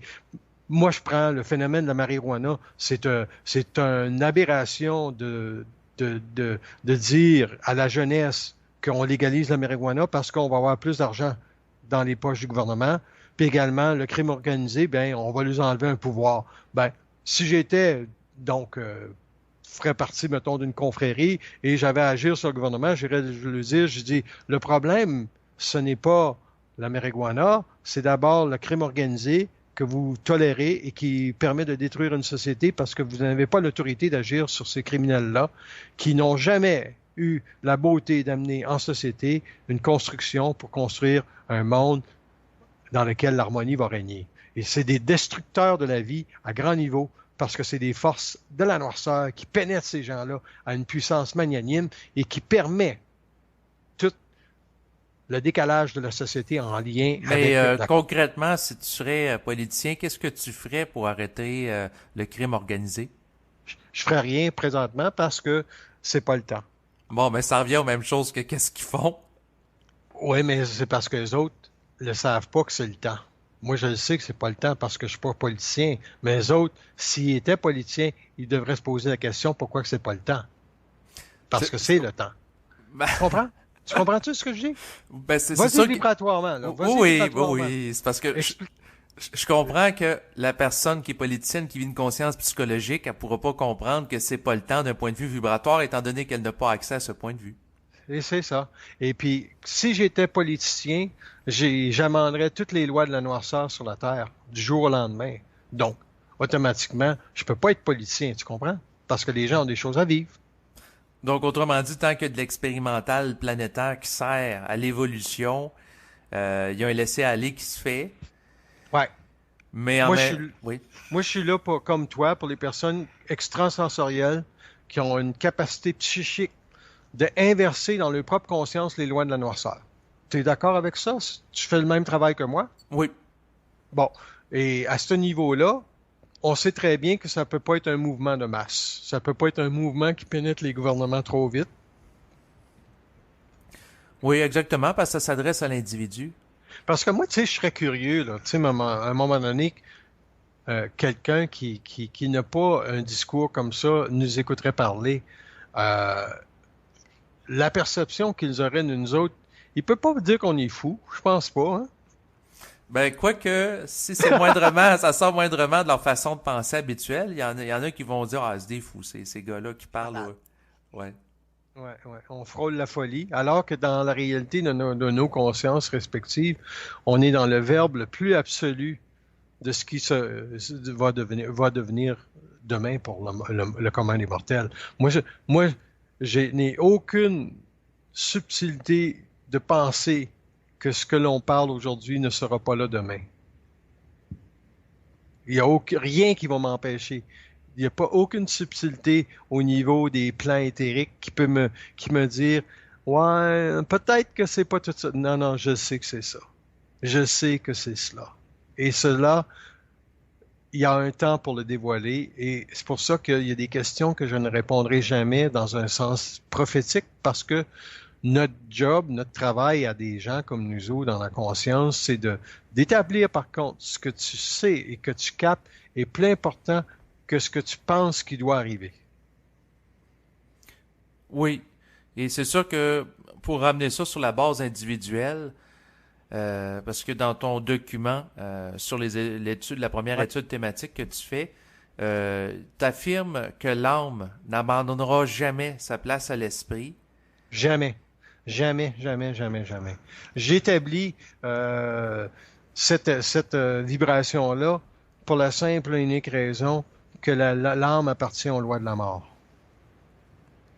Donc l'âme veut garder son emprise comme le monde de la mort qui veut continuer à contrôler puis régenter l'humanité. Ouais, parce que si on regarde, David, qui est derrière le monde de la mort? Qui le gouverne? C'est qui les gouverneurs? Ben, il y a des êtres décédés au-dessus d'eux autres, les forces sataniques, les forces Et voilà. lucifériennes. Ouais. Puis eux autres, ils vont vraiment, vraiment dire, l'âme, on va te permettre de te retirer de l'homme parce qu'on veut que la lumière le pénètre. Non, c'est ça, eux autres vont résister le plus longtemps possible parce que Ouais, ça fait leur affaire. ouais, et c'est ça. Et c'est ça que je dis. Donc, l'homme doit être capable d'harmoniser la Terre. C'est pas d'attaquer les plans lucifériens puis le mensonge cosmique dans le sens de, de- c'est simplement de dévoiler pour qu'il y ait une harmonisation qui se fasse sur la Terre. Il y a les lois de la noirceur, il y a les lois de la lumière. Puis quand que les lois, les deux paramètres d'involution et d'évolution sont en équilibre, il n'y a rien qui se vit. Il n'y a personne qui peut prendre l'expansion. La noirceur est obligée de respecter une conscience parce que sinon, Lui, il va monter en vibration, puis il va la faire sortir de sa conscience. Elle, dans ce cas-là, elle va perdre de l'identité parce qu'elle va être brûlée dans sa capacité de s'objectiver. Donc, elle va devenir encore plus mortelle dans sa propre extinction. Elle va être obligée de s'éteindre. C'est comme une étoile noire. Une étoile, à un moment donné, ça s'éteint. Ça n'a plus de capacité d'expansion. Mais dans le concret, c'est que les gens, dans le pire des cas, s'ils seraient trop astralisés, ben là, ils s'éteindraient dans le sens que leur âme serait trop corrompue. Ouais, ouais. Ben, une personne qui est, par exemple, un criminel qui vit sa vie, là, Oui. quand il meurt, là, le niveau de regret d'avoir été ce qu'il a été peut jouer dans sa capacité un jour de se réincarner sur la Terre. Mais si, à quelque part, tu sais, c'est pas une affaire de pardonner, là, tu sais, qu'il y a bien des gens, mais tu sais, ça l'aide quand même, là, parce que les gens vont faire des gestes d'âme pour augmenter indirectement la déculpabilisation de leur âme avant de placer sur le plan de la mort. Mais l'acte reste pareil. Mais moi, j'établis toujours le degré ou la profondeur d'une conscience en lien avec la capacité extrasensorielle de sa sensibilité de se corriger. Je veux dire par là que si, supposons, je rencontre quelqu'un, puis je parle, puis à un moment donné, je sens que son ego se bat contre moi, puis je lui fais la remarque suivante. Vous savez, telle capacité de votre parole provient de... Puis lui, il va me dire, va donc chier, ben, j'amende ma relation tout de suite avec une personne comme ça. Ou encore, elle ne peut pas reconnaître la sensibilité que j'amène dans le propos, puis elle me discrédite, j'arrête ma relation avec une personne comme ça. Donc, c'est très simple pour moi, la capacité extrasensorielle d'une personne est dans sa capacité de nuancer et de s'auto-corriger dans le regard, pas absolu, parce que c'est jamais absolu, dans le regard d'une conscience qui veut avec elle partager ce qu'elle sait, ce Mais qu'elle attends voit. une minute, tu dis que c'est pas absolu, mais en même temps, l'être humain doit parvenir à une conscience absolue. Oui, mais quand tu parles d'une autre personne, c'est jamais absolu.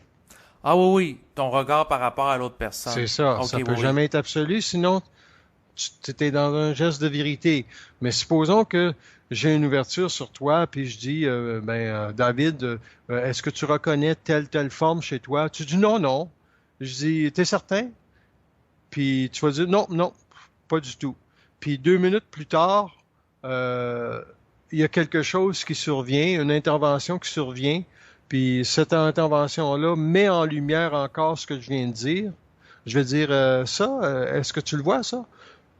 Non, non, ça c'est correct, ça.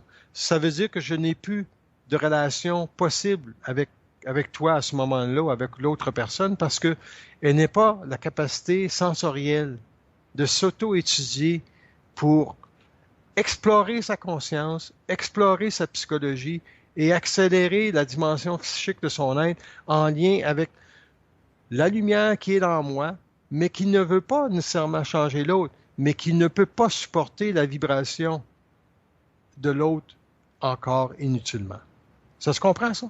Oui, dans le sens que, tu sais, quelqu'un qui avance en conscience va vouloir que l'autre soit totalement transparent, puis il ne voudra pas supporter la lourdeur de son orgueil et de son astralité. Ouais, c'est cela. Donc, sa transparence va toujours être dans la mesure où nous autres, on est capable de dealer avec quelque chose. Sinon, l'homme n'aimera jamais l'homme s'il n'est pas capable de dealer avec l'astralité des autres. Il faut, il faut par contre une capacité vibratoire de se reconnaître.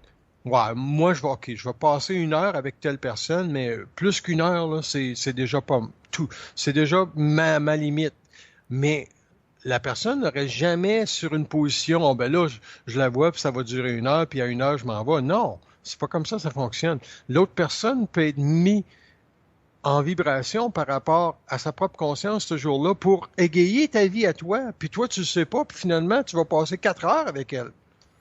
Oui, exactement, dans le sens qu'il ne faut pas être rigide sur le plan psychologique, Et, puis et de... c'est là, Ouais. il faut éviter d'être catégorique dans sa conscience au niveau de toutes les formes qu'on rencontre. Quand je parlais de la santé tantôt, tu Oui. peux pas être catégorique sur la santé, tu peux pas être catégorique sur rien, tu peux pas établir Mais que la grande affaire, Marc, c'est que c'est tellement vendeur, tu sais, les motivateurs qui vont être catégoriques, là. Prenez tel supplément et vous allez avoir tel résultat, puis là, ils disent ça, puis ils sont oui, tellement oui, je comprends. convaincus.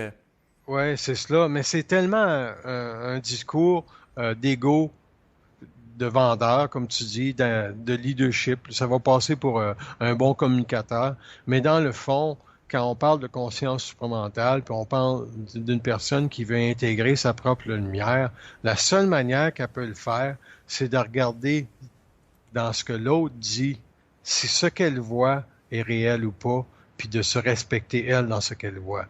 Moi, il n'y a pas personne aujourd'hui qui peut m'amener une vibration, puis j'en envoie presque pas la couleur.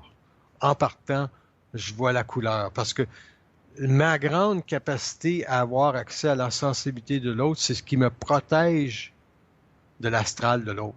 Comme aujourd'hui, regarde, je te donne Oui. un exemple. Oh oui. Il y a un jour, j'étais au café, puis moi, j'aime encore lire Le Devoir. C'est un journal papier. Je me lève, puis j'avais terminé pour le devoir, puis je m'en vais pour le porter à sa place. Puis là, il y a un homme, subitement, le devoir, s'il vous plaît. Il m'a même pas respecté dans ma sensibilité. Il m'a surpris. Puis là, Hmm. j'ai donné, mais j'ai tellement pas aimé d'être violenté dans ma sensibilité. J'ai dit, là, ce sacrement-là, puis jamais il va être capable de reproduire ça. Parce que je vous le dis bien là en haut, mes sacrements. Moi, là, psychiquement, je vais être annoncé, puis je veux le voir d'avance que ça, cet homme-là est dans la pièce ou pas. Puis l'autre jour, c'est lui qui avait le devoir. Fait que moi, je suis allé lui demander doucement, est-ce que vous avez terminé avec le devoir? J'ai pas embarqué dans sa forme pour le violenter comme il m'a fait. Parce que je sais très bien que l'astral est derrière ça. L'astral est toujours derrière. Là, un autre Puis qu'est-ce jour, que qu'est-ce qu'il a répondu? oui, mais il était pas de bonne humeur. OK. Il était pas de bonne humeur parce qu'il venait me déranger dans puis parce que je l'ai déjà vu amener le journal à la maison, puis le journal appartient à l'endroit que je l'ai déjà vu, tu sais, je sais comment il est. Puis une fois, je lisais le journal, j'étais allé à la chambre de bain et je suis revenu et c'est lui qui avait pris le journal sur ma table en dessous de mon café. Fait que j'ai dit, monsieur, est-ce que je pourrais avoir le devoir? Je l'ai pas terminé. Tu vois-tu le bonhomme, comment il est? Ouais, Donc, il en profite. Puis là, ah, comment qu'il a réagi quand tu as demandé à ton retour des toilettes le journal? il n'y avait pas le choix parce qu'il était avec d'autres personnes à sa table.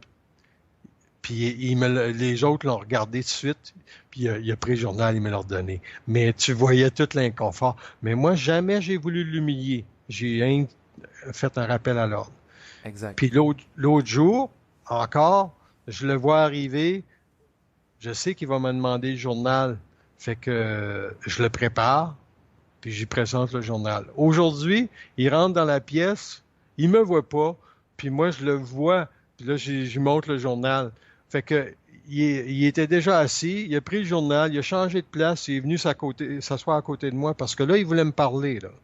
Puis dans le sens, tu sais, j'ai pas nourri son astral, fait que il peut pas m'haïr, il sait qu'il m'aime pas, mais il peut pas m'haïr. Fait que aujourd'hui là, il regarde Justin Trudeau en première page, là il me dit mais il pleure toujours. J'ai dit oui, mais pensez-vous qu'il va vraiment changer? Ouais, mais il pleure toujours. J'ai dit ouais, mais il comprend peut-être pas la responsabilité de son travail. Fait que mais Non, tu c'est vois, ça.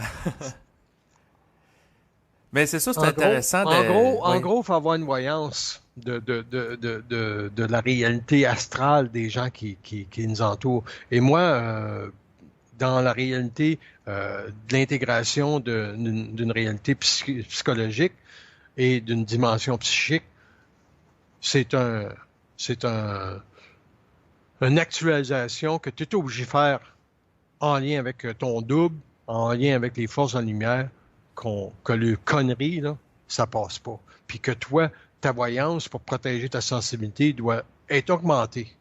Est-ce que tu me suis dans ça? Oui, dans le sens que tu ordonnes au plan de te donner accès à la voyance pour pas te ramasser avec des situations comme le gars qui t'envoie, je veux dire, qui t'envoie quasiment chier subtilement, là. Ouais, ouais. Puis d'être violenté dans son espace psychique, hein, parce que moi, c'est C'est surtout ça ça. qui me fait chier. Oui, exactement. Tu sais, c'est un manque de respect que tu sois exposé à ces gens-là. Fait qu'à ce moment-là, tu dis aux entités qui tirent les ficelles, crissez-moi à paix, puis Ben, tabarnak. tu t'exploses en lumière, puis ils ont pas bien le choix. Toi, tu deals avec l'homme d'une façon pour neutraliser son neutralité. Tu n'essaies pas de l'augmenter, à moins que Non. tu veuilles le tuer, tu Non, sais. non, c'est ça. Tu crées pas une escalade avec l'individu. Ouais, puis d'un autre côté, si tu as le ramener à l'ordre, tu le fais assez subtilement parce qu'aujourd'hui, en société, tu sais comment c'est, l'énergie peut se retourner contre toi. D'une place publique, là, si tu te... je sais très bien que quand on donne des conférences, il y a une vibration qui passe, puis la colère qu'on peut avoir en lien avec la vibration est très, très forte et c'est nécessaire pour la salle. Mais ça ne veut pas dire que un jour, l'homme doit accepter totalement que la vibration de sa lumière doit passer par une colère en lien avec les plans ou en lien avec l'astral. Ce que je dis, c'est que l'intensification ou l'authenticité de l'homme avec la lumière, c'est sa parole, c'est la vibration, c'est le mot et c'est le verbe dans lequel il les interpelle. La colère, par contre, c'est parce qu'il n'a pas encore arraché toute cette parole-là, puis il est obligé de la faire, le style de colère, tu sais. Oui, ben, la façon que je vois ça, c'est que la colère est un passage obligé, la colère contre les plans, pour intégrer Oui, l'énergie des plans. dans la dénonciation de toute la lumière au niveau de sa capacité à manipuler l'homme, je le dis aussi que, dans le fond, lorsque l'homme va avoir intégré sa parole, sa liberté, la lumière n'aura plus aucune autorité sur sa conscience au niveau de ce qu'il peut dire. Et c'est ça la beauté de l'homme, c'est qu'il est libre finalement.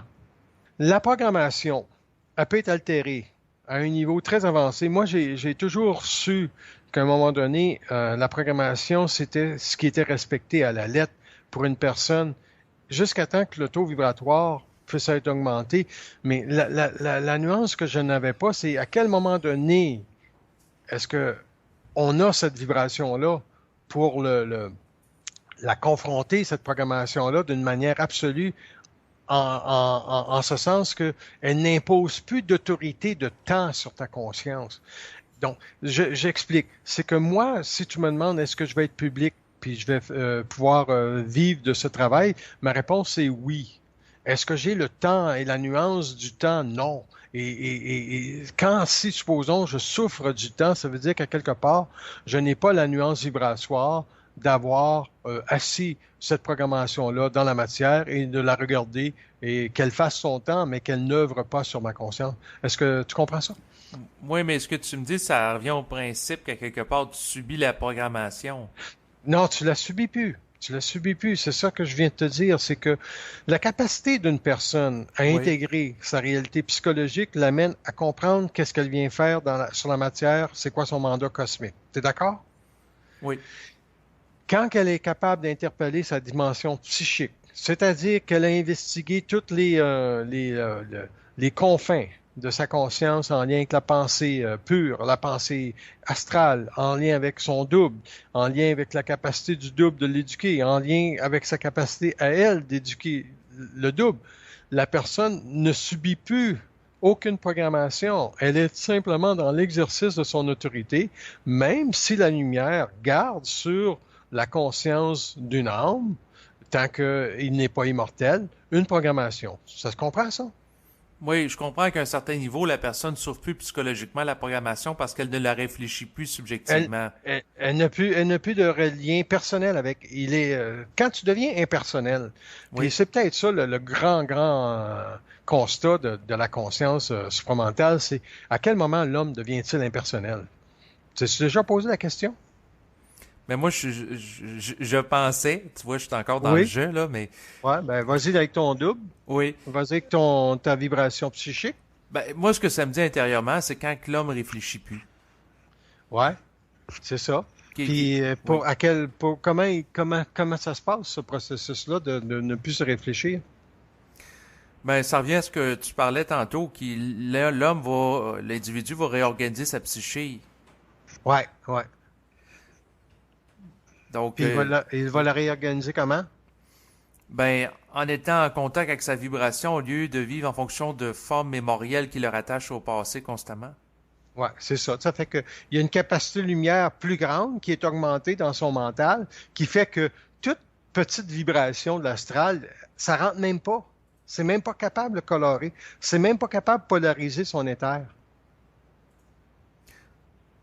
Oui, quoique si on reprend l'exemple de tantôt de la personne que tu voyais au café Ouais, qui a manqué de courtoisie envers toi, ouais. c'est sûr que la personne, tu l'as pas réfléchi, mais ça t'a amené quand même une contestation de l'occulte, donc tu as eu quand même une réaction par rapport à elle.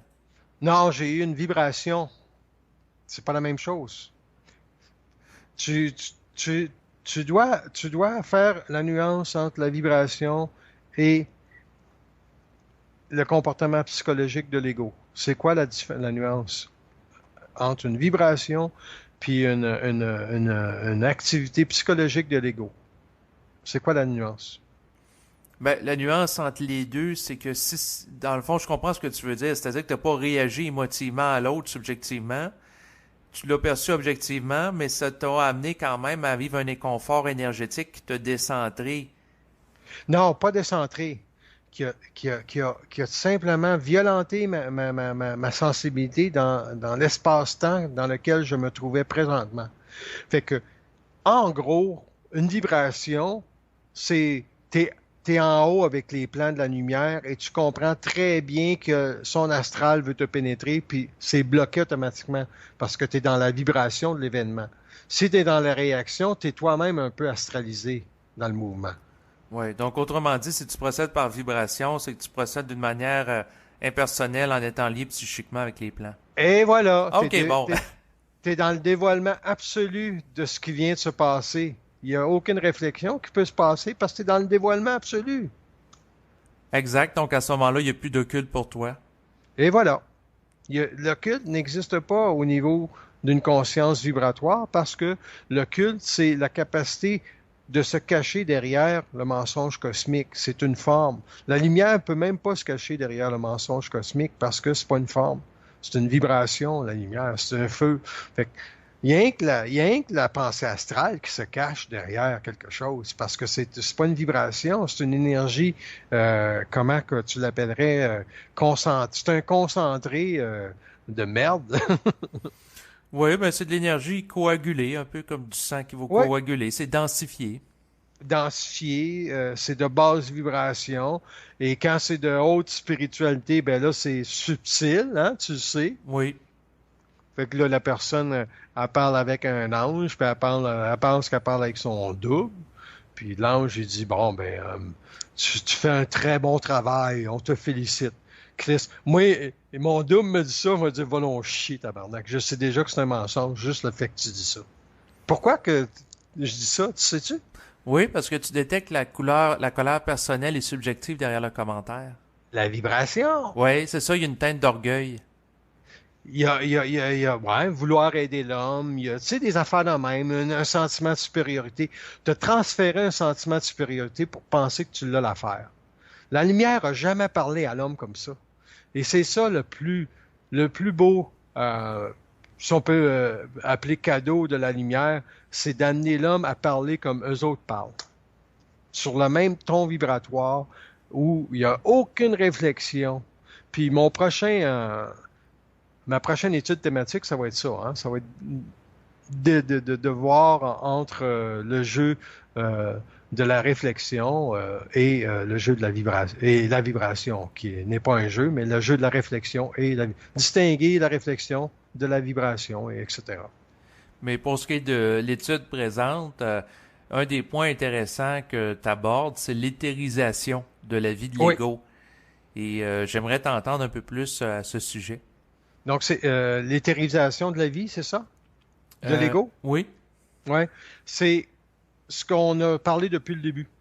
ok. Fait que résume-moi ce qu'on a parlé depuis le début, puis dis-moi ce que c'est. Puis je vais te dire si c'est ça. Tu me donnes un méchant mandat. Non, mais l'éthérisation Oui, de la oui, vie oui. d'ego, c'est ça? Oui, oui, c'est... Vas-y, je t'écoute. OK. Donc, l'éthérisation de la vie de l'ego, c'est sa capacité d'intégrer la conscience double Donc, être libre des mémoires du passé, arrêter de se réfléchir subjectivement pour vivre totalement avec une conscience impersonnelle, le lien psychiquement au plan de la lumière. Qui se résume à une vibration.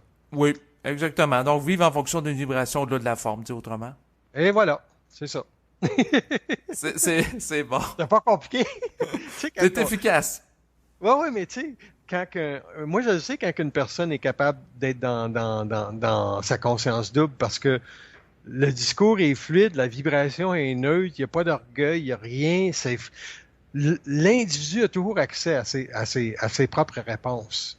Il n'y a pas besoin de personne. Nous autres, on est là, on parle parce que on veut démystifier qu'est-ce que c'est la conscience fondamentale. C'est pas si compliqué que ça, dans le fond. C'est juste, essaie de neutraliser tout ce qui est dans ton passé, polarise ton présent.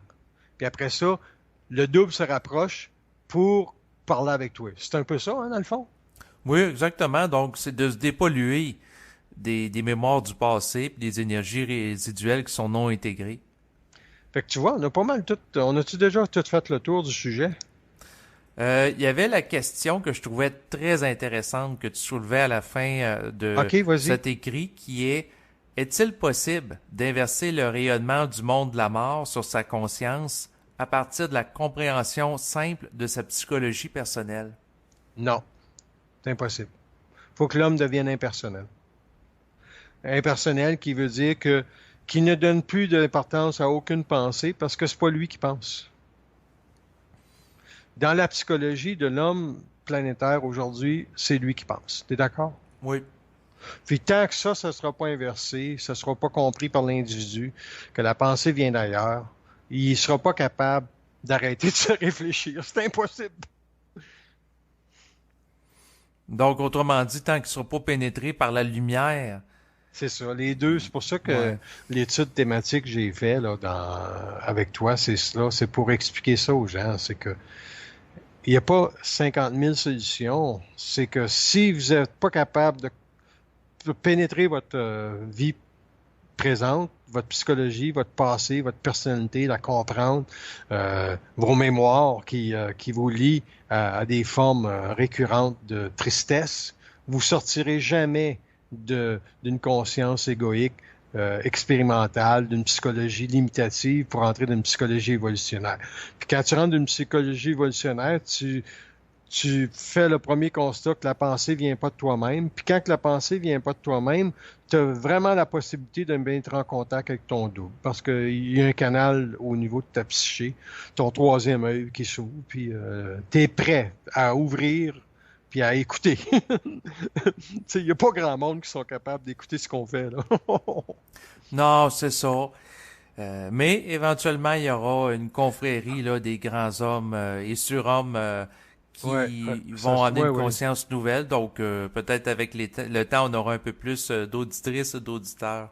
Alors, Marc, ça a été un plaisir aujourd'hui d'aborder beaucoup d'éléments, beaucoup de contenu dans cette entrevue qui touche ton premier texte thématique que tu as rédigé, donc qui portait sur la fusion de l'ego à une conscience double. Et en terminant, j'aimerais savoir de ta part si en lien avec ce sujet qui a été quand même vaste à aborder, si tu avais quelque chose à rajouter. Non, donc c'était très agréable de parler de ce sujet-là. Merci, David. Excellent. Donc, je te remercie également, Marc, et à bientôt pour une autre étude. D'accord, au revoir. Au revoir tout le monde.